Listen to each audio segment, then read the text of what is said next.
자, 오늘 우리는 이제 골로새서 1장 24절부터 29절까지 말씀을 본문으로 드러난 신비를 알아야 하는 이유라는 제목으로 함께 말씀을 나누도록 하겠습니다.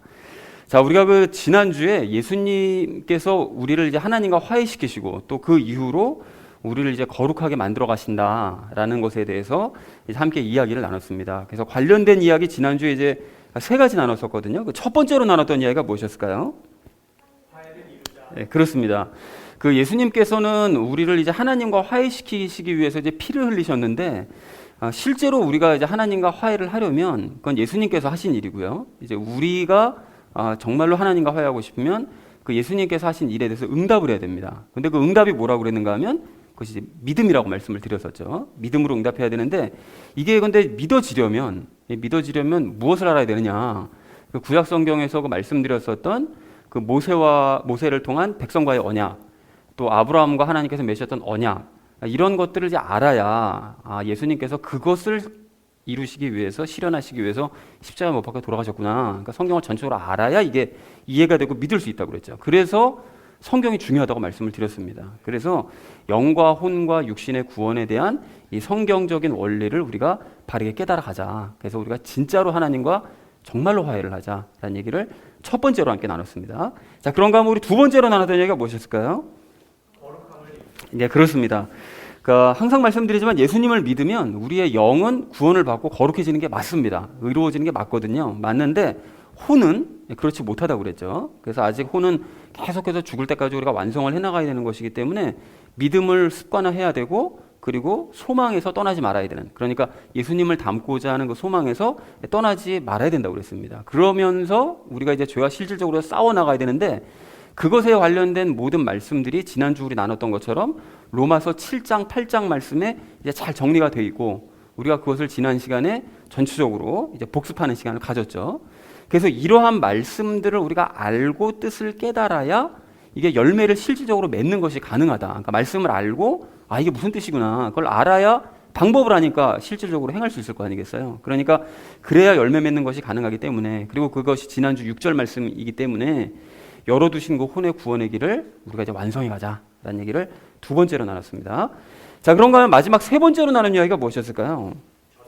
그렇습니다. 바울은 그 위의 일들, 방금 말씀드렸던 그 하나님과 화해하고 또 혼의 구원을 이루어가는 이 일들을 알리고 이루기 위해서 이제 사역자가 되었다고 이제 말씀을 드렸는데, 우리도 사실 바른 복음을 아는 것이 맞다면 이제 침묵하지 말고 이것을 전해야 된다라는 얘기를 지난 시간에 말씀을 드렸었죠. 그래서 이제 저의 경우를 예를 들어서 바른 복음을 알고 있으면서도 복음을 전하지 못했을 때 겪게 되는 그 안타까움과 괴로움이 참 너무 크더라라는 말씀을 드렸습니다. 그래서 우리가 말씀을 더욱더 알아가고 또 그것을 깨닫고 살아내는, 그리고 또 전하게 하심을 따라 열심히 전하는, 그렇게 해서 참된 복음이 온 세상에 있게 하는 우리가 되자고 마지막 세 번째로 이제 말씀을 나눴습니다. 자, 사랑하는 우리 나눔 있는 교회 성도님들 모두는 영과 혼의 구원을 위해서 이제 길을 열어주신 우리 예수님의 그 뜻에 이제 믿음으로 여러분 화답하시고 응답하셔서 그 길을 완성하시고 또한 전파해 가시는 저와 여러분 되어주시기를 다시 한번 주님의 이름으로 간절히 축원드립니다. 그 지난주에는 하나님과 우리를 이제 화해시키고 우리를 이제 거룩하게 만들어 가시는 그 이제 예수님에 대해서 우리가 지난주에 알아봤다면, 이번 주에는 우리를 거룩하게 만드시는 그 근본적인 방법이 무엇이냐, 그리고 그것을 알아야 되는 이유가 무엇이냐, 이것에 대해서 설명하는 내용이 이번 주 내용이 되겠습니다. 그래서 말씀을 전체적으로 나누시면 이게 무슨 소리인지 이해가 되실 텐데요. 그래서 이번 주에서 전체 주제는 드러난 신비를 우리가 깨닫고 그것을 알리자라는 것이 이번 주 주제가 되겠습니다. 자, 그래서 각 본문 말씀 우리 나눌 텐데요. 먼저 24절 말씀 우리 함께 나누도록 하겠습니다. 나는 이제 너희를 위해 내가 고난당하는 것을 기뻐하고 그리스도의 고난들 뒤에 있는 것을 그분의 몸 곧 교회를 위해 내 육체 안에 채우노라 라고 말씀합니다. 말씀이 좀 길어서 제가 잘랐는데요. 그래서 너희를 위해라고 되어져 있는 것은 너희에게 이제 본을 보이기 위해서 이런 일들을 했다라고 이제 바울이 얘기하고 있습니다. 그럼 어떤 일을 했느냐? 바울이 고난당하는 것을 기뻐한다는 거예요. 그러면 이유도 없이 고난당하는 건 아니에요라고 말씀을 드렸었죠. 그 어떤 고난을 당하는 건가 하면 그 지난주에 바울이 왜 그랬었잖아요. 자기가 이제 혼의 구원을 사람들마다 완성을 해야 된다. 그러니까 예수님을 닮는 삶을 살아야 된다. 그런데 자신은 그것 때문에 이제 사역자가 되었다라고 지난주에 말씀을 드렸었는데, 실제적으로 바울은 이제 그런 삶을 살아내는 것, 그러니까 예수님을 닮는 삶을 보여주기 위해서, 본을 보여주기 위해서 죄와 싸우면서 고난당하는 것을 기쁨으로 자기가 감당했다. 그러니까 고난당하는 것을 자기가 기뻐한다라고 말씀을 하고 있습니다.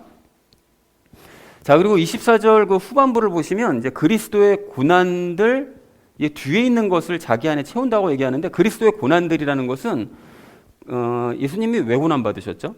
고난 받으신 이유는 분명하죠. 뭐냐면 예수님께서 죄 때문에 고난을 받으셨잖아요. 모든 사람들의 죄를 당신이 감당하시느라고 이제 고난 받으셨는데, 이제 마찬가지로 우리도 육체 안에 남아 있는 그 죄 때문에 예수님과 함께 그 고난을 받아야 된다는 거죠. 그 죄와 싸우면서 나가야 되기 때문에 고난을 받을 수밖에 없습니다. 그런데 중요한 것은 그 고난들이 중요한 것이 아니라 그 뒤에 있는 것이 중요한 거죠.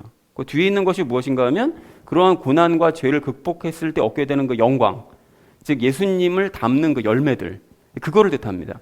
그런데 이게 개역 한글 성경에는 어떻게 되어 있는가 하면 그리스도의 남은 고난을 내 육체 안에 채우느라 이렇게 번역이 되어 있어서 굉장히 헷갈리죠. 그리스도가 왜 고난을 남겨두셨지? 막 헷갈리고 막 사람들이 뭔 소리인지 모르고 어려워하는데, 사실은 이 번역이 정확한.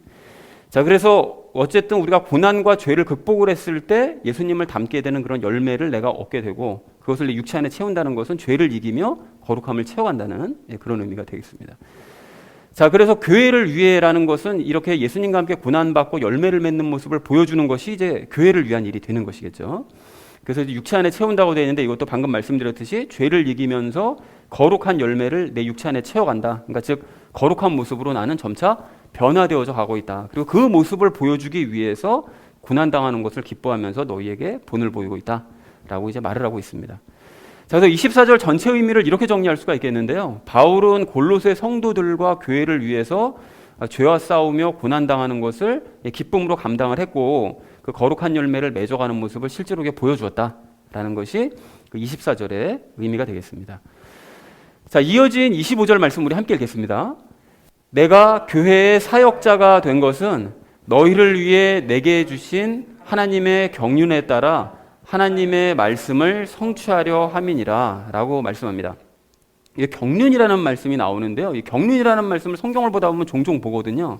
이게 이제 무슨 뜻인가 하면 그 결정 또는 섭리란 말씀도 많이 들어보셨죠. 그리고 경영, 이렇게 해석을 할 수가 있습니다. 그러니까 하나님의 결정에 따라서 자기가 사역자가 됐다는 거예요. 그러니까 하나님의 경영하심에 따라, 섭리에 따라서 자기가 이제 사역자가 됐는데, 그 말씀을 성취하기 위해서 사역자가 됐다는 거죠. 자, 근데 말씀을 성취한다는 것이 이제 무슨 의미냐? 갑자기 밑도 끝도 없이 갑자기 무슨 말씀을 성취한다는 거냐? 이것이 이제 24절, 그 앞에 있는 24절과 그 뒤에, 저쪽 뒤에 나온 28절, 그리고 오늘 본문 말씀 전체를 보면서 문맥에 따르면 이것이 하나님의 말씀을 성취한다는 것이 무슨 의미인가 하면 예수님을 닮는 거룩한 삶, 완전한 삶을 이루는 것, 이제 그것을 의미한다는 사실을 이제 알 수가 있습니다. 그러니까 결국은 예수님을 닮는 삶을 이루기 위해서 하나님의 그 결정에 따라 자기가 사역자가 되었다라는 그런 의미가 되겠죠. 자, 그리고 교회의 사역자가 됐다고 얘기하는데 그것은 이제 바울이 성도들로 하여금 거룩한 삶을 살게 하기 위해서 사역자가 되었다는 의미가 되고요. 다시 말해서 바울의 사역의 궁극적인 목표는 구원받은 성도들이 거룩한 삶을 살게 하는 것. 이제 그것이 바울의 사역의 이제 목표입니다. 자, 그것을 위해서 사역자가 됐다는 거예요.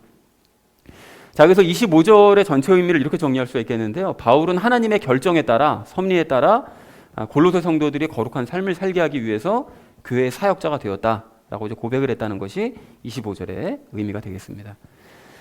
자, 이어진 26절 말씀 우리 함께 읽도록 하겠습니다. 이것은 곧 여러 시대와 여러 세대로부터 감추어졌으나 이제는 그분의 성도들에게 드러난 신비에 관한 것이라 라고 말씀합니다. 이거 많이 익숙한 구절이죠. 예전에도 제가 골로새서 1장 26절, 27절을 종종 인용했었기 때문에 이거 많이 들어보던 소리네 라고 이제 느낌이 오셔야 되는데, 여기 보면 이것은 이라는 것은 바로 앞에 있는 그 25절의 그 끝부분, 하나님의 말씀을 성취하는 것, 그러니까 즉 거룩한 삶을 사는 것, 이제 그것은 신비에 관련되어 있다는 거예요. 그러니까 성도들이 거룩한 삶을 살아내는 것은 결국 신비와 관련이 있다는 얘기인 거죠. 자, 그러니까 즉 신비가 무엇인지를 깨달아야 거룩한 삶을 사는 것이 이제 가능하다라고 지금 바울이 이야기를 하고 있습니다. 그럼 그 신비가 뭐냐? 그것이 이제 다음 절에서 이제 말씀을 하고 있는데요.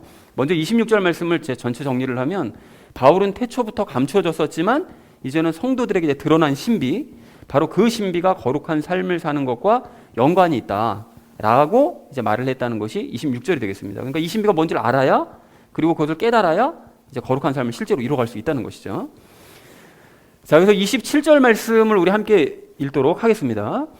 하나님께서는 이방인들 가운데서 이 신비의 영광의 풍성함이 무엇인지 자신의 성도들에게 알리려 하시는데, 이 신비는 너희 안에 계신 그리스도 곧 영광의 소망이시니라 라고 말씀합니다. 여기 말씀이 약간 어려운데요. 그러니까 먼저 27절을 중요하니까 이제 후반부 말씀을 먼저 살펴보자면, 이 신비는 너희 안에 계신 그리스도시라는 거예요. 그러니까 성도들이 아까 전에 말씀을 성취하는 삶, 즉 예수님을 닮는 삶을 살려면 신비와 그것이 관련이 있는데, 그 신비가 무엇이냐?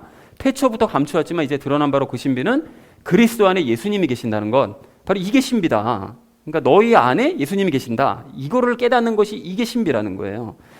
자, 그런데 여기 영광의 소망이시라고 이제 얘기를 하는데, 이게 해석으로 이렇습니다. 예수님을 닮는 그 영광의 삶, 그런 영광이 드러나는 삶, 그 삶을 살기 위해서는 예수님이 우리 안에 계셔야 된다는 거예요. 그게 예수님만이 우리의 소망 되신다는 거죠.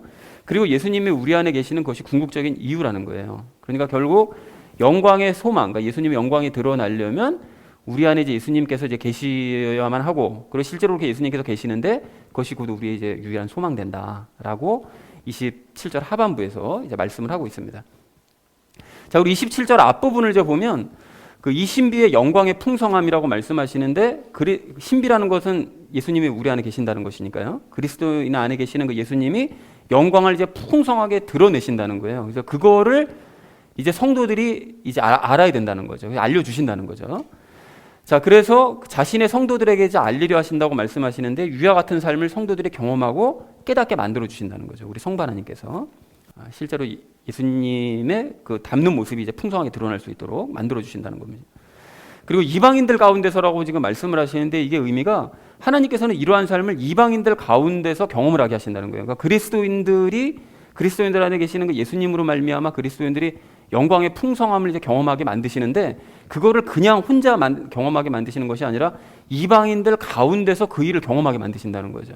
그러면 이방인들 가운데서 왜 그거를 경험하게 만드시느냐? 왜 그러실까요? 당연히 왜 그러시는가 하면, 이방인들이 그런 모습을 보고 관심을 갖게 하기 위해서, 저 사람은 어떻게 저런 상황 중에 저렇게 선한 모습이 나타나지? 예상하지 못하는 모습이 나타나지? 이런 것을 보고 관심을 갖게 하시기 위해서 이방인들 가운데서 그 일을 행하신다라고 이제 말씀하고 있습니다. 자, 그러니까 27절 말씀을 통해서 우리가 이제 두 가지를 알 수가 있는데, 그것이 무엇을 알 수 있는가 하면, 예수님께서는 그리스도인의 거룩한 삶을 위해, 그렇게 살게 하기 위해서 그들 안에 거하시면서 그것을 실제로 이제 경험하게 하시고, 그 영광을 드러날 수 있도록 만드셔서 경험하게 하시고, 또 그 모습을 이방인들에게 보여주기를 원하신다라는 그 두 가지 사실을 이제 알 수가 있습니다. 성도들에게는 영광이 드러나는 삶, 이방인들에게는 그것을 보게 하는 삶, 이걸 두 가지를 이루신다라고 말씀하고 있습니다. 그래서 27절 말씀을 정리하면 이렇게 정리할 수 있겠는데요. 하나님께서는 그리스도인 안에 계시는 예수님이 거룩한 삶의 소망 되신다는 사실을 성도들에게 알리시고 또한 체험하게 하시고, 그 삶을 이방인들에게도 보여주기 원하신다라는 것이 27절의 의미가 되겠습니다. 자, 이어진 28절 말씀 우리 함께 읽도록 하겠습니다. 우리가 그분을 선포하며 각 사람에게 경고하고 모든 지혜로 각 사람을 가르침은 우리가 각 사람을 그리스도 예수님 안에서 완전한 자로 드리고자 함이니라 라고 말씀합니다. 여기서 그분을 선포한다는 것은 당연히 앞에 있는 것처럼 예수님이 그리스도인 안에 계신다는 사실을 선포를 하고, 그리고 경고한다는 것은 그렇게 그리스도 예수님을 안에 모시고 거룩한 삶을 살아야 되는데 그렇게 살지 않을 때, 그렇게 살지 못하는 사람에 대해서 그 앞으로 받을 심판에 대해서 경고를 하고, 그리고 가르친다는 거죠. 거룩한 삶을 사는 방법을 가르치는 거죠. 지난주 로마서 7장 8장 말씀처럼 그런 모든 모습들을 말씀을 동원해서 우리가 이렇게 죄와 싸워나가면서 거룩한 삶을 살아낼 수 있어 라는 것을 그 지혜로 가르치는 거죠. 이제 바울이. 자, 그리고 가르치는 것은 예수님 안에서 완전한 자로 드리고자, 즉 예수님과 함께하는 완전한 사람으로 이제 만들고자 자기는 그 일을 하고 있다. 이렇게 가르치고 선포하고 경고하고 있다라고 얘기하고 있습니다. 자, 그래서 28절을 이렇게 정리할 수 있겠는데요. 바울은 골로새 성도들을 예수님과 함께하는 완전한 자로 만들고자 연합하신 예수님을 선포하고 거룩한 삶을 살지 않는 자에게 경고하고 모든 지혜를 동원해서 연합의 삶을 가르쳤다라는 것이 28절의 의미가 되겠습니다. 자, 마지막 29절 말씀 우리 함께 읽도록 하겠습니다. 이 일을 위해 나도 내 속에서 강력하게 일하시는 그분의 활동에 따라 싸우며 수고하노라 라고 말씀합니다. 이 일을 위해라는 것은 앞에서 얘기했던 성도들을 완전한 자로 만드는 바로 그 일을 바울은 하기 위해서 내 속에서 강력하게 일하시는 그분의 활동, 그러니까 바울 속에서 강력하게 일하시는 그 예수님께서 인도하심에 따라서 자기가 싸우며 수고한다는 거죠. 뭐와 싸울까요? 당연히 바울은 자신부터 먼저 완전한 자가 되기 위해서 죄와 싸우면서 수고하는 시범을 보이는 거죠. 그러니까 성도들을 완전한 그리스도 안에서 완전한 자로 만들려면 자기가 먼저 그렇게 되어야 될 거 아니겠어요? 그러니까 자기가 먼저 완전한 자가 되기 위해서 죄와 싸우면서 수고하는 그런 시범을 보여줬다라는 것이 29절의 의미가 되겠습니다. 저도 29절을 이렇게 정리할 수 있겠는데요. 바울은 골로새 성도들의 완전한 삶을 위해 자기 안에서 강하게 일하시는 예수님의 인도를 따라 죄와 싸우고 수고하는 시범을 보여주었다라는 것이 29절의 의미가 되겠습니다.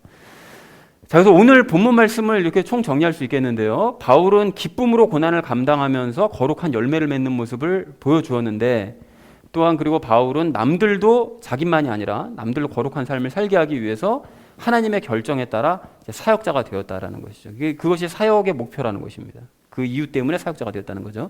그리고 이러한 거룩한 삶은 신비하고 관련이 되어져 있는데, 그 신비는 예수님께서 성도들 안에 계신다는 바로 그것이고, 그 하나님은 그 삶의 풍성함을 성도들에게 알리시고, 그리고 이방인들에게도 그러한 모습을 보면서 깨닫게 만드시기 위해서 예수님을 그 안에 계시게 하신다라고 26절, 27절에서 말씀하고 있습니다. 자, 그리고 바울이 이러한 예수님을 이제 선포하고 경고하면서 가르치는 것은 성도들을 이제 완전하게 만들기 위함이었고, 그리고 그 일을 위해서 바울은 자기부터가 자기 안에 계신 예수님의 인도하심을 따라서 죄와 싸우면서 수고하면서 그 완전한 삶을 살아내기 위해서 그런 수고를 하는 삶을 살고 있다라고 얘기했다라는 것이 28절, 29절의 내용이 되겠습니다.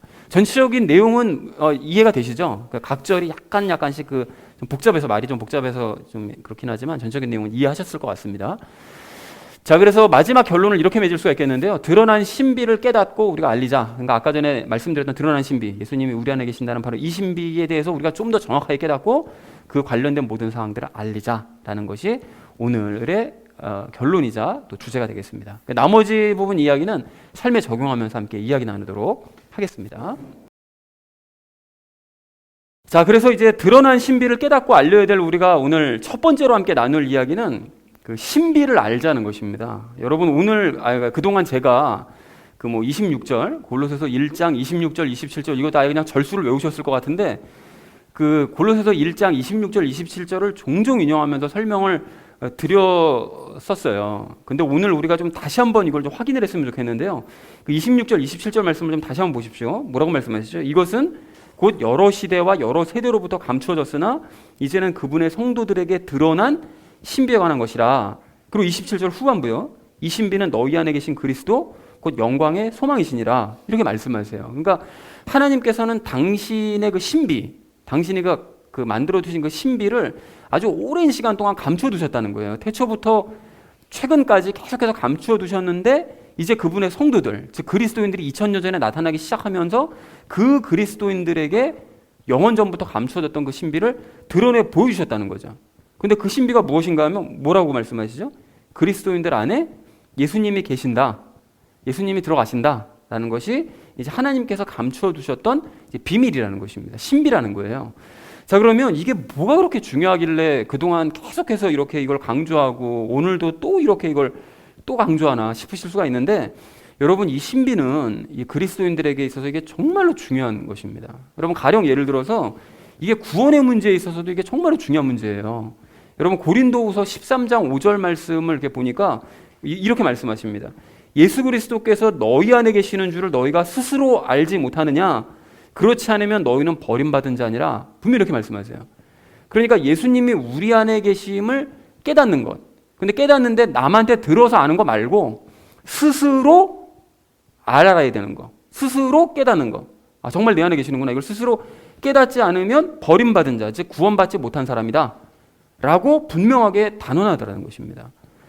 근데 저 역시 이제 과거에는 그 예수님이 제 안에 계신다는 사실을 그냥 알고는 있는데 그걸 머리로만 알고 있었거든요. 그냥 들어서. 들어서 그냥 예수님이 내 안에 계신데 라고 그냥 지식적으로만 알고 있었었죠. 그리고 예수님이 실제로 제 안에 계신다는 사실을 그냥 깨닫지 못하고 있었던 거예요. 근데 그거는 신학 공부를 하고 그걸 끝내고 그리고 교회를 개척하고 할 때까지 깨닫지 못한 상태였습니다. 그러다가 정말 오랫동안 막 침묵하셨다고 그랬었잖아요, 예수님께서. 그러다가 정말 오랜만에 음성을 들려주신 바로 그 새벽 그날 이후에 그 어느 날 예수님이 제 안에 계신다는 사실을 깨달았습니다. 그냥 깨닫게 해주신 거죠. 그래서 제가 예전에도 이제 간증을 했던 것처럼 어느 날 새벽에 이제 비몽사몽간에 일어날 때 한 45도 각도로 일어났을 때 깨달았어요. 그러니까 그게 무슨 제가 의식을 가지고 있을 때 그걸 깨달았으면 이게 내 생각이구나 생각할까봐 그러셨는지 모르지만 비몽사몽간에 이렇게 일어날 때 갑자기 예수님 내 안에 계시네? 밑도 끝도 없이 너무나 생뚱맞게 하지만 너무나 분명하게 그 사실을 이제 깨닫게 하시고 입으로 고백하게 하시더라는 것입니다. 예수님 정말 내 안에 계시네. 이걸 깨닫게 된 거예요. 그리고 그걸 경험하고 깨달으면서 이제 제 신앙생활은 완전히 달라졌고요. 세상을 보는 시각도 달라졌고 성경을 보는 눈도 새롭게 띄어졌고 삶 자체도 달라졌습니다. 그리고 그렇기 때문에 예수님이 우리 안에 계신다는 것을 깨닫는 거 이게 너무나 중요한 일이라는 거예요. 근데 그렇게 중요한 일들 중에 이제 특별히 중요한 게 무엇이냐, 그것에 대해서 오늘 두 가지를 좀 잠깐 나누려고 하는데, 그 첫 번째가 뭔가 하면 예수님이 내 안에 계신다는 걸 깨달을 때 혼의 구원을 이루는 일이 비로소 가능하다는 거예요. 열매 맺는 거, 거룩한 삶을 사는 거, 이게 비로소 가능해진다는 것입니다. 여러분, 이건 지난주에도 제가 이제 말씀을 잠깐 드렸었잖아요. 그걸 깨달아야 거룩한 삶을 살 수 있다 말씀을 드렸는데, 지난주에 우리가 좀 길었지만 나눴던 그 로마서 7장 8장에서 말씀하시는 것처럼 혼의 구원을 이루려면, 즉 열매를 우리가 맺으려면 어떻게 해야 되느냐, 근본적인 목표는 죄와 싸워서 승리해야 됩니다. 그래야 거룩한 열매가 맺어지는 거예요. 그러니까 죄와 싸워서 이겨야 되는데, 그 죄와 싸워서 이길 수 있는 유일한 방법은 우리 안에 계신 예수님을 믿고 의지하는 방법밖에 없거든요. 죄를 누구도 이길 수가 없어요. 그러니까 우리 안에 계신 예수님이 나를 대신해서 싸워주실 것을 믿고 승리하게 만들어주실 거예요. 이걸 믿고 기대하는 방법밖에 없습니다. 없는데 만약에 예수님이 내 안에 계신다는 사실 자체를 깨닫지 못하면, 계신다는 걸 모르면 죄와의 싸움을 시작조차 할 수 없어요. 그렇잖아요. 그러니까 열매는 당연히 맺을 수가 없다는 거예요. 그러니까 이 혼의 구원을 이루기 위해서, 열매를 맺기 위해서라도 예수님이 내 안에 계신다는 사실을 깨닫는 것이, 이것이 급선무라는 것을 우리가 알아야 된다는 것입니다.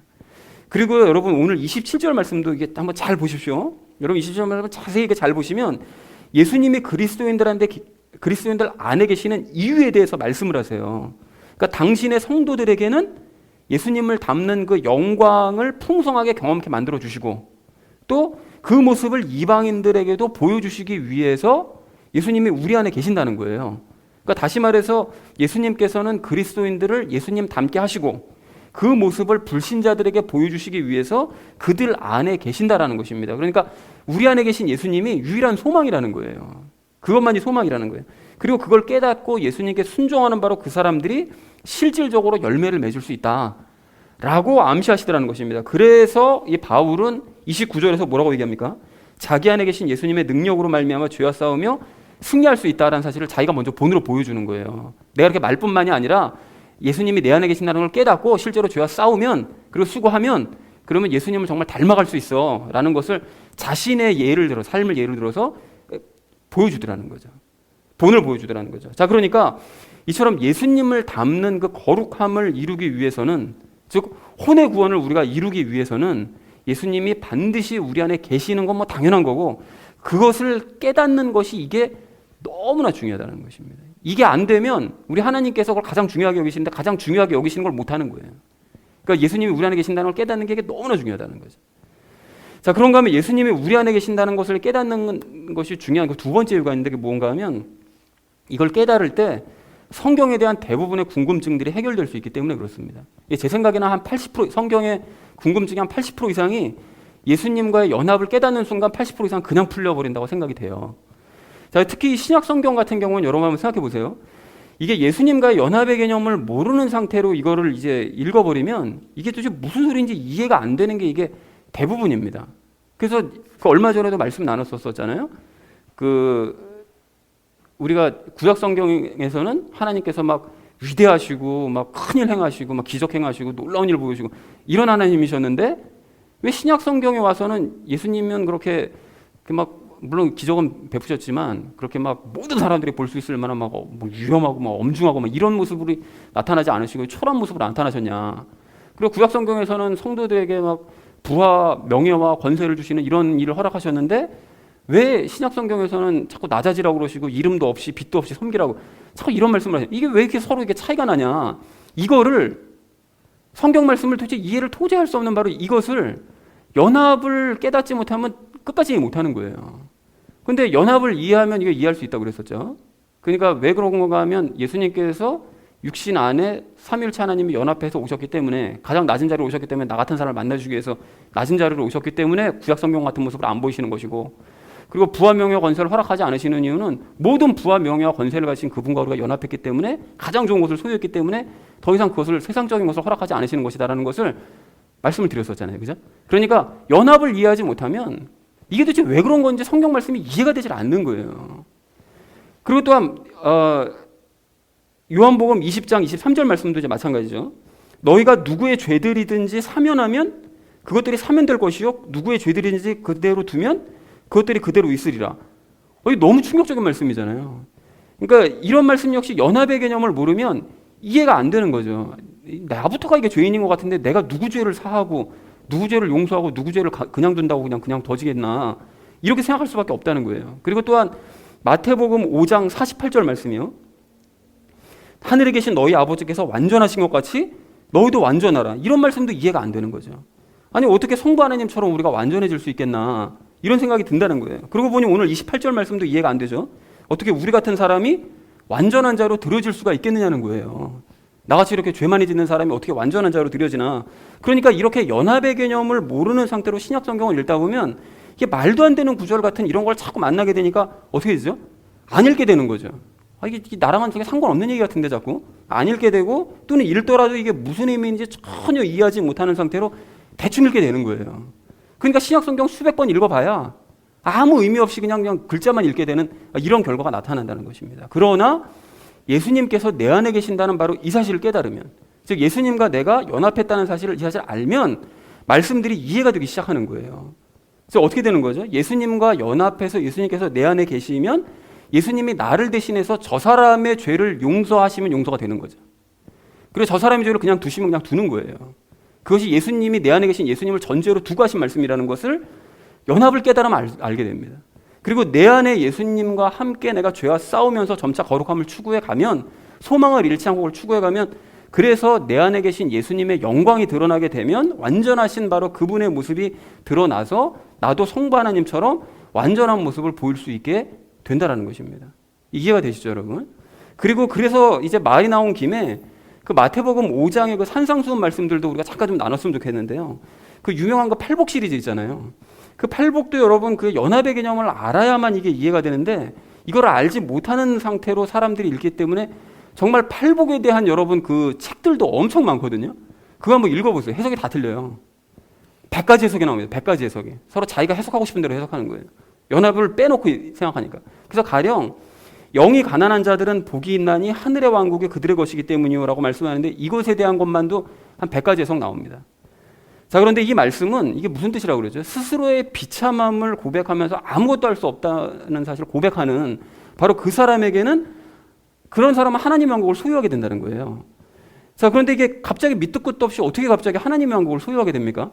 그래서 여기서 연합을 이해한 사람들은 이 말씀을 이해할 수가 있는 거예요. 즉 스스로의 힘으로는 아무것도 할 수 없다고 고백하는 이 갈급한 사람들은 믿음으로 예수님을 영접을 하게 되고 그 예수님을 영접하게 되면 왕이신 예수님이 자기 안에 들어오셔서 자기 안이 하나님께서 다스리시는 하나님의 왕국이 되기 때문에 그래서 하나님의 왕국을 자연스럽게 소유하게 될 수 있는 것이다 라는 의미라는 거죠. 이해가 되시죠, 여러분? 그리고 그 다음에 애통하는 자들은 복이 있나니 그들이 위로를 받을 것이기 때문이요 라는 말씀도 마찬가지입니다. 세상 살다 보면 여러분 아시잖아요. 기쁜 일보다 슬픈 일이 훨씬 많잖아요. 그리고 즐거운 일보다 고통스러운 일이 훨씬 더 많거든요. 그게 세상 살입니다. 그런데 그렇게 온갖 어려움을 겪으면서 살다 보면 아무것도 의지하지 않고 그냥 어려움들만 계속 겪다 보면 어떻게 됩니까, 사람이? 그 우울할 수밖에 없는 거예요. 그러니까 우울증 환자들이 엄청 늘어나잖아요. 그런데 그렇게 될 때 그런 사람들이 위로를 받을 수 있다는 거예요. 어떻게 해요? 예수님을 믿고 영접을 하게 되면 자기 안으로 들어오신 예수님께서 때마다 시마다 크고 작은 위로들을 주시기 때문에 그 위로들을 너희는 받을 수 있다라고 말씀하시더라는 것입니다. 그리고 또한 온유한 자들은 복이 있나니 그들이 땅을 상속받을 것이기 때문이요 라고 이제 그 말씀하시는데, 여기서 일단 온유는 제가 뭐 예전에도 몇 번 말씀드렸지만 통제받는 삶을 의미한다고 그랬죠. 그런데 여기서의 온유는 좀 다소 부정적인 뜻입니다. 당시에 그 유대는 로마인들의 이제 지배를 받는 식민지였었기 때문에 로마인들에게 통제받는 삶을 살고 땅까지 다 빼앗긴 정말 무기력한 그런 삶을 살고 있었던 거예요. 그런데 그런 사람들이 어떻게 한다고요? 예수님을 믿고 영접하면 자기 안이 하나님의 나라가 되기 때문에 하나님 나라의 땅을 상속받는 거죠.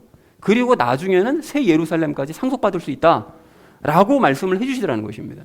그리고 지겨우실 것 같아서 몇 가지 건너뛰고요.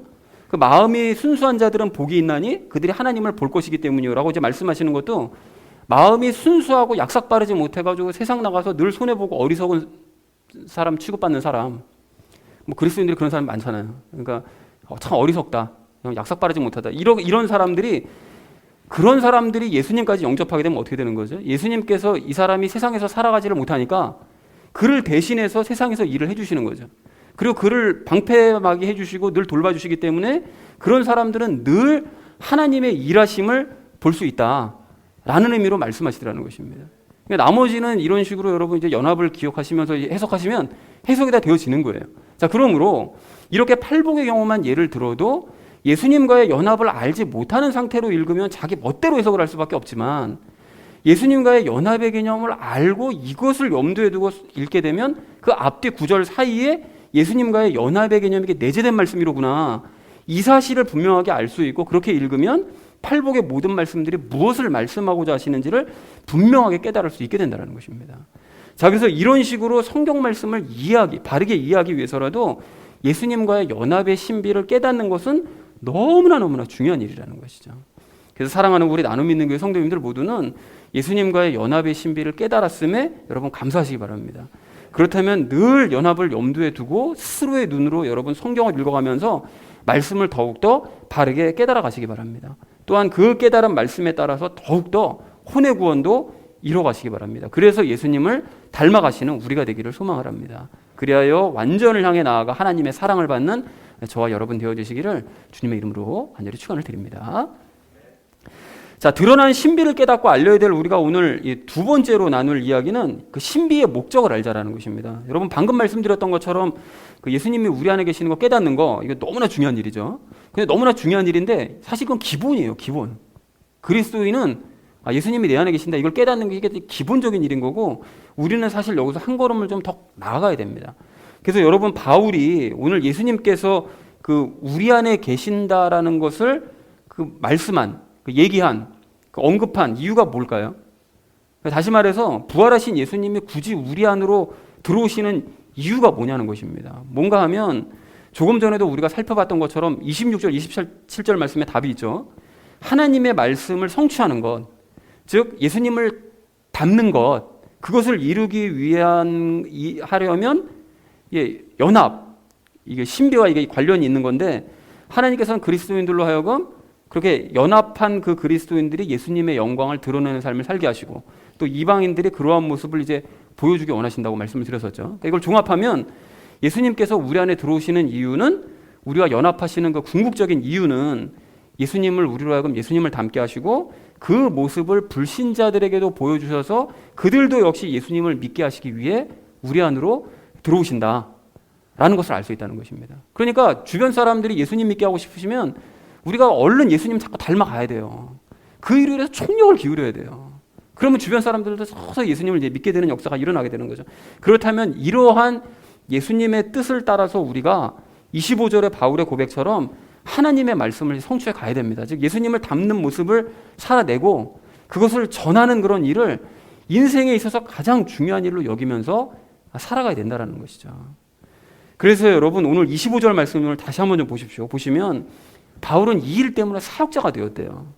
자기는 사역자가 안 될 수도 있었는데 자기가 거룩한 삶을 먼저 살아내고 이 거룩한 삶을 살아야 된다고 사람들에게 가르치고 실제로 살아내게 하기 위해서, 그래서 사역자가 되었다라는 것입니다. 그러니까 바울이 사역하는 목표는 너무나 분명한 거죠. 목표가 분명한데 그것은 구원받은 성도들을 거룩한 삶을 살게 하는 것. 이게 바울의 사역의 궁극적인 최종적인 목표였다는 것입니다. 그래서 29절에서 바울은 자기도 예수님과 함께 싸우면서 죄와 싸우면서 거룩한 삶을 위해 수고하고 있다. 나도 완전한 그런 사람이 되기 위해서 거룩한 삶을 살기 위해서 내가 먼저 그렇게 일을 하고 있다라고 고백하더라는 것입니다. 그리고 여기서 잠깐 제가 꼽사리를 좀 끼자면 제 사역의 궁극적인 목표도 사실 이겁니다. 즉 나부터가 죄와 싸우면서 거룩한 삶을 위해서 열심히 수고하고 그리고 여러분도 그 거룩한 삶을 살게 하는 것이 제 사역의 궁극적인 목표라는 거예요. 그래서 28절 말씀처럼 저도 연합하신 예수님에 대해서 수시로 선포하는 것이고 예수님을 닮지 않는 거룩한 삶을 살지 않으면 수시로 제가 경고하잖아요. 그렇게 살면 안 된다고, 구원을 돌아보셔야 된다고 막 경고하는 것이고 예수님과의 연합의 삶에 대해서 제 삶을 예로 들어가면서 지혜를 동원해서 혼의 구원에 대해서 열심히 가르치는 이유가 바로 여기 있다는 것이죠. 그리고 그것이 우리가 이 땅에서 우리가 힘써야 될 본업이라고 잔소리하듯이 제가 계속 강조하는 이유가 이것이 사역의 최종적인 목표이기 때문에 그렇습니다. 자, 그런 의미에서 여러분 방금 우리가 잠깐 나눴었던 그 팔복의 말씀들 있잖아요. 그 말씀들을 여러분 지식적으로 이게 그런 뜻이구나 이렇게 아는 것으로 여러분 그치지 마시고 이걸 좀 성취했으면 좋겠습니다. 그래서 25절 말씀처럼 그 말씀을 좀 성취하자는 거예요. 그래서 우리가 영이 가난해서 예수님 영접했잖아요. 그렇게 됐으면 어떻게 된다고 말씀하시죠? 하늘의 왕국이 너희 것이라고 말씀하셨잖아요. 그러면 그 하늘의 왕국을 경험하는 삶을 살자라는 것입니다. 그걸 머리로만 알지 말고 나 정말 하나님의 왕국에서 살다 보니까 내가 보호를 받고 있다는 사실을 정말 뼈저리게 느껴. 그리고 모든 일들이 예수님으로 말미암아 이루어져가는 것이 막 눈에 보여. 막 이런 경험들과 간증들이 우리 삶 가운데 좀 있게 하자는 것입니다. 또한 애통만 하지 마시고요. 예수님께 자꾸 위로받아서 회복되는 삶을 살아가자는 것이죠. 그리고 또한 세상에서는 우리가 통제받고 자꾸 이렇게 제재를 받고 이렇게 하는지 몰라도 상속받은 하나님의 나라에서 우리가 기쁨으로 살아가고요. 그리고 세상에서 살아갈 때 아까 나누진 않았지만 의에 줄이고 목마른 우리 아닙니까? 특히 우리 뉴스들 같은 거 보면 세상이 왜 이렇게 정의롭지를 못해. 이렇게 의롭지 못하고 자꾸 악인들에게 세상을 자꾸 이끌어가는 것 같아라는 이런 것 때문에 울분이 있는데 그럴 때마다 우리 안에 계신 예수님께서 주시는 기쁨으로 만족하는 삶을 얻고요.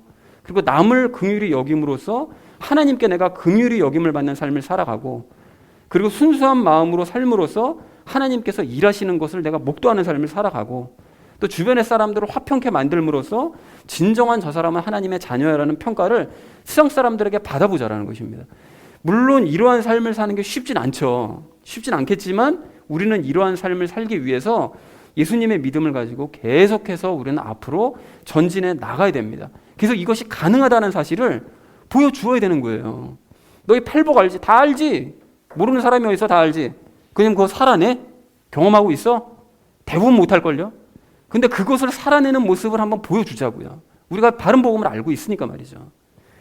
그리고 이렇게 예수님의 믿음을 가짐으로써 우리 안에 계신 예수님과 함께 우리가 팔복을 누리는 그런 삶을 살아낸다면 그 마태복음 5장의 그 아래 말씀들 있잖아요.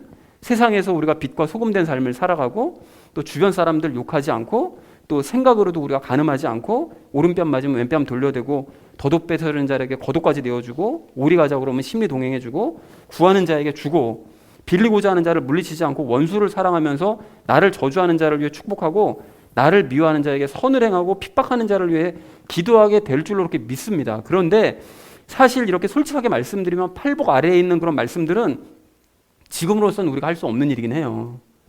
그 얄미워 죽겠는데 오른뺨 맞으면 왼뺨 돌려 되겠어요? 같이 오른뺨 한 두세 대 더 때려버리는 게 바로 우리 지금 현재 마음인데 이게 현재로서는 힘든 일이긴 하지만 우리 안에서 강력하게 일하시는 예수님의 능력을 따라 죄와 싸우는 수고를 계속해서 해나간다면 언젠가 그렇게 될 줄로 믿습니다. 믿으면 이루어주시는 거예요. 믿으면. 자, 그래서 언젠가 마태복음 5장 48절 말씀처럼 그리고 오늘 28절 말씀처럼 완전한 자로 드려지는 우리가 되기를 소망을 합니다. 그리고 그렇기 때문에 우리가 이 일을 본업으로 삼고 이 일을 위해서 우리가 일평생 동안 이 일에 전념해야 되는 것입니다. 사랑하는 우리 나눔 믿는 교회 성도님들 모두는 부활하신 예수님이 우리 안에 계시는 이 목적을 분명하게 깨달으시기 바랍니다. 예수님께서는 우리를 거룩하고 완전한 사람으로 만드시기 위해서 그리고 그러한 모습을 불신자들에게 보여주시기 위해서 우리 안에 계신다는 사실을 여러분 깨달으시고 실제로 말씀을 성취해가면서 그 일을 이루셔서 언젠가 완전한 자로 드려지는 저와 여러분 되어지시기를 주님의 이름으로 간절히 축원을 드립니다. 자, 드러난 신비를 깨닫고 알려야 될 우리가 오늘 마지막 세 번째로 함께 나눌 이야기는 이 신비를 알리자는 것입니다. 여러분 오늘 27절 말씀을 좀 다시 보십시오. 하나님께서는 예수님과 함께하는 삶을 불신자들에게 이제 보여주셔서 그들에게 이제 복음이 전달되기를 원하신다라고 이제 말씀하고 계시잖아요. 자, 그런데 여러분 그 위에 26절 말씀을 좀 보시면 우리가 주목해야 될 부분이 있습니다. 그렇게 예수님께서 우리 안에 거하시는 바로 그 신비, 그 신비는 아주 오래전부터 감추었던 비밀이지만 어떻게 되어 있다고 그래요? 성도들에게 이제 드러난 신비라고 말씀하세요. 드러났다 라고 말씀하십니다. 즉 예수님께서 그리스도인 안에 계시고 그들과 연합해 계신다라는 바로 이 사실은 아는 사람만 알고 있는 비밀이 아니라 그리스도인이라면 누구나 다 알게 되는 사실이라는 거예요. 명확하게 알게 되는 사실이다라고 말씀하세요. 자, 그러나 여러분 생각해 보세요. 그럼에도 불구하고 뭐 저도 과거에 그랬던 것처럼 교회 다니는 사람들이 이 사실을 압니까? 정확하게 말씀드리면 머리로만 알지 이거를 깨닫지 못한 사람들이 태반이에요. 왜 모를까요? 이유는 분명합니다. 왜 모를까요? 성도가 아니기 때문에 그래요. 성도에게 드러난 비밀인데 이 사실을 모른다는 얘기는 결국은 성도가 아니기 때문에 모르는 것입니다. 성도라면 그들에게 드러나니까 당연히 알아야 되는데 그들은 진짜 그리스도인이 아니기 때문에 이 사실을 깨닫지를 못하고 있는 거예요. 자, 그러므로 우리는 하나님을 아예 모르는 불신자들에게도 복음을 전해야 되는 것이 맞지만 다른 한편으로 이렇게 하나님을 머리로 알기만 할 뿐 실제적으로는 불신자들과 다를 바 없는 그런 교인들에게도 27절 말씀처럼 예수님과 함께하는 삶을 보여줄 필요가 있습니다. 그리고 28절 말씀처럼 그들에게 다른 복음을 선포하고 경고하면서 가르쳐야 된다는 거예요. 이게 왜 그래야 되느냐? 여러분 왜 그런가 하면 우리가 그동안 계속 살펴봐 왔었잖아요. 살펴봐 왔었고 오늘 본문에서 말씀하시는 것처럼 하나님께서는 그것을 가장 중요하게 여기시고 그것에 가장 큰 관심을 가지고 계시기 때문에 그래요. 그리스도인들이 거룩하게 되는 것 그리고 그런 모습을 불신자들에게 보이는 것 이것을 하나님께서는 가장 중요하게 여기신다는 거죠. 즉 그리스도인들이 예수님을 닮아가는 것을 가장 중요하게 생각하시기 때문에 그래서 예수님도 우리 안에 주시는 거예요. 안 그러면 우리를 구원만 하시기 위한 것이라면 십자가에 못 박아서 그냥 죽이신 이유로 그냥 하늘로 데려가시면 끝이죠. 그 이유로 우리 안에 굳이 주시는 이유는 우리로 하여금 거룩한 삶을 살게 하시기 위해서 굳이 그 일을 행하시는 것입니다. 그래서 사도 바울도 그 사역에 매달리는 거예요. 자, 그러나 교회를 다니기만 하는 그런 사람들은 대부분의 사람들은 하나님과 사도들이 이렇게 중요하게 여기는 것을 전혀 깨닫지 못하는 거죠. 전혀 깨닫지 못하고 그것을 들어도 공감이 안 되는 거예요. 이게 뭐 그렇게 중요한 문제인가 이게? 공감이 안 되는 거죠. 그래서 예수님이 그리스도 안에 계시는 것을 이걸 신비라고 생각하거나 그게 자기에게 일어나는 것에 대해서 별로 기대를 하질 않습니다. 그게 뭐 어쨌다는 거야 나한테. 이렇게 되는 거죠. 즉 예수님이 그리스도인 안에 계시는 것이 그냥 자기의 일상적인 삶과는 별 상관이 없다고 생각하기 때문에 또한 그 사람들은 이 땅에서 그냥 자신과 자신의 가족이 그냥 잘 먹고 잘 사는 일만 그냥 꿈꾸면서 그걸 목적으로 교회를 다니고 있기 때문에 집에 제발 평안만 있게 해주세요. 좋은 일만 좀 있게 해주세요, 하나님. 아무런 일 없이 형통하게 좀 해주세요. 그냥 이런 목적으로 교회를 다니기 때문에 예수님이 자기 안에 들어오시고 열매를 맺는 삶 같은 거 관심조차 없습니다. 그냥 가장 중요한 일이 사실 그것인데 그건 놓치고서는 그냥 자기 일만이 가장 소중한 거예요. 그러니까 맨날 하나님 앞에 손만 벌리는 거죠. 좀 주세요. 너무 안타까운 모습이라는 거죠. 그러나 우리는 하나님께서 가장 중요하게 여기시는 것이 무엇인지 깨달았기 때문에 그리고 드러난 신비가 무엇인지 거룩한 삶을 이루기 위해서는 무엇을 내가 어떻게 행해야 되는지를 로마서를 통해서 배우고 실천하고 있기 때문에 그것을 먼저 깨닫고 실천하는 우리가 그렇지 못한 교인들에게 이 신비에 대해서 알리기 원합니다. 그리고 그것을 알리기 위해서 아까 나눴었던 그 팔복의 삶을 살아내고 그 살맛 나는 그 소금된 삶 그리고 정말 밝은 빛된 삶 이 모습을 여러분 보이시면서 변화되는 모습을 주변 사람들에게 보이셔서 우리 주변에 하나님을 모르는 불신자들이나 하나님을 머리로만 알고 있는 그 불신자들 그들 모두에게 자극을 주고 도전을 주자는 것입니다. 그것이 우리의 사역이 될 수 있는 것입니다. 그래서 사랑하는 우리 나눔 있는 교회 성도님들 모두는 오늘 29절 말씀으로 용기를 얻으시기 바랍니다. 즉 그러한 삶을 살 때 예수님께서 우리 안에서 강력하게 일하심으로 낙심하지 마시고 예수님과 함께 복음을 전하자라는 것입니다. 그렇게 하셔서 바울처럼 선포하고 경고하면서 가르치는 저와 여러분 되어주시기를 주님의 이름으로 간절히 축원을 드립니다. 자, 이제 말씀을 정리합니다. 오늘 우리는 이 감추었지만 이제는 드러난 이 신비에 대해서 함께 이야기를 나눴는데요. 세 가지 이야기 나눴죠. 그 신비를 알자고 그랬습니다. 예수님이 내 안에 계신다는 게 이게 신비다. 이건 정말 아무리 강조해도 이게 지나치지 않다. 왜 이것이 중요한 것이냐? 크게 두 가지 이유 살펴봤죠. 혼의 구원을 이루기 위해서는 이게 필수다. 그리고 성경 말씀을 정말 특별히 신약 성경 말씀을 이해하기 위해서는 예수님이 내 안에 계신다는 걸 깨닫는 게 너무나 중요한 일이다라는 얘기를 나눴고요. 두 번째는 신비의 목적을 알자고 그랬죠. 그러니까 예수님께서 내 안에 들어오신 그 이유는 예수님을 닮게 하시고 나를 통해서 불신자들을 믿게 하신 이 목적으로 예수님께서 우리 안에 들어오신 것이다. 그러니까 우리가 팔복의 삶을 살아내고 산상수훈의 삶을 우리가 살아내자. 그래서 완전한 자로 우리가 드려지자라고 이제 말씀을 드렸고요. 그리고 마지막으로는 신비를 알리자고 그랬죠. 이게 드러난 신비인데도 다 드러났는데도 모르는 사람이 태반인 이유는 하나님께서 무엇을 중시하시는지를 모르고 자기 삶만 중요하게 생각하기 때문에 이게 뭐가 중요한지 전혀 깨닫지를 못하고 있다라는 말씀을 드려요. 그러니까 드러난 신비인데도 모르는 거죠. 그래서 드러난 신비를 깨달은 우리는 이 삶을 살아내고 또 보여줌으로써 전파하자라는 얘기를 세 번째로 나눴습니다. 그래서 사랑하는 우리 나눔 믿는 교회 성도님들 모두는 연합의 신비를 깨닫고 살아내시고 전파하시는 참된 복음의 사역자 되시기를 주님의 이름으로 간절히 축원을 드립니다. 우리 함께 기도하겠습니다.